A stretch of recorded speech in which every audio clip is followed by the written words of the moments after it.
এক ফকির দিল্লি ঘুরতেছে, একজন বলছে, ভাই তোমারে তো খয়রাত করে দেখতেছি আমি সেই ছোটবেলা থেকে, খালি তুমি খয়রাত করো। একটা জিনিস আপনারা মনে রাখবেন, গরিব, আজকে যারা গরিব পরিশ্রমের মধ্য দিয়ে কালকে তারা ধনী হতে পারে, কিন্তু যারা ভিক্ষুক, যারা ভিক্ষা করে, জিন্দেগিতে কোনোদিন তারা বড় হতে পারবে না। ভিক্ষা করা যাদের অভ্যাস, জীবনেও বাড়ি করতে পারবে না, জীবনেও ধনী হইতে পারবে না, কিন্তু গরিব ধনী হইতে পারবে।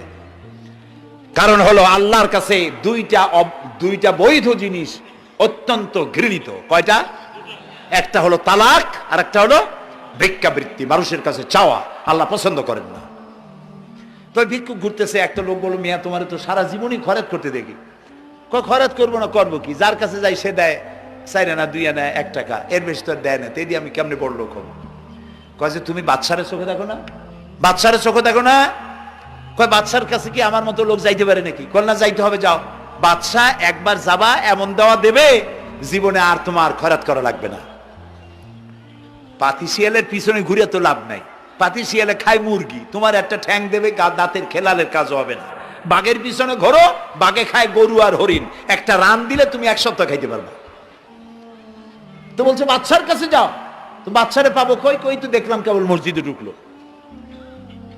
তারপরে ফকির গিয়ে দাঁড়ায় আছে বারান্দায়, দেখে যে উনি বাদশা ভেতরে বসে হাত তুলে আছে ভাবে, আর চোখ দিয়ে পানি পড়ে দাড়ি ভিজে ভিজে পড়তেছে।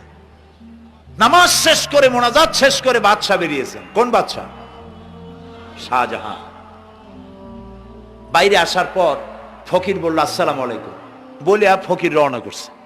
বাদশা বলে, দাঁড়াও, তুমি যে রওনা করলা, তোমার তো ভিক্ষুক মনে হয়, আর লোকেরা যারা ভিক্ষুক না তারাও তো আমার কাছে চায়, আর তুমি তো ভিক্ষুক, চাইলে না কেন কিছু? ভিক্ষুক বলে, জাহাপানা, আমি কিছু চাইতে এসেছিলাম আপনার কাছে, কিন্তু আপনার করুণ অবস্থা দেখে আমার জ্ঞানের চোখ খুলে গিয়েছে। আমি দেখতে পেলাম আমি যার কাছে চাইতে এসেছি, আমি তো কান্দি না, হাতও পাতি নাই। যার কাছে চাইতে আসলাম দিল্লির সম্রাট, আবার কোন সম্রাটের কাছে হাত পেতে ভিক্ষুকের মতো কি জানি চায়, আর চোখ দিয়া পানি পড়ে দাড়ি ভিজে ভিজে পড়ছে। আমার জ্ঞানের চোখ খুলে গেছে, দুনিয়ার বাদশার কাছে আর চাইব না। বাদশা কান্দে যে বাদশার কাছে, তার কাছেই চাইব।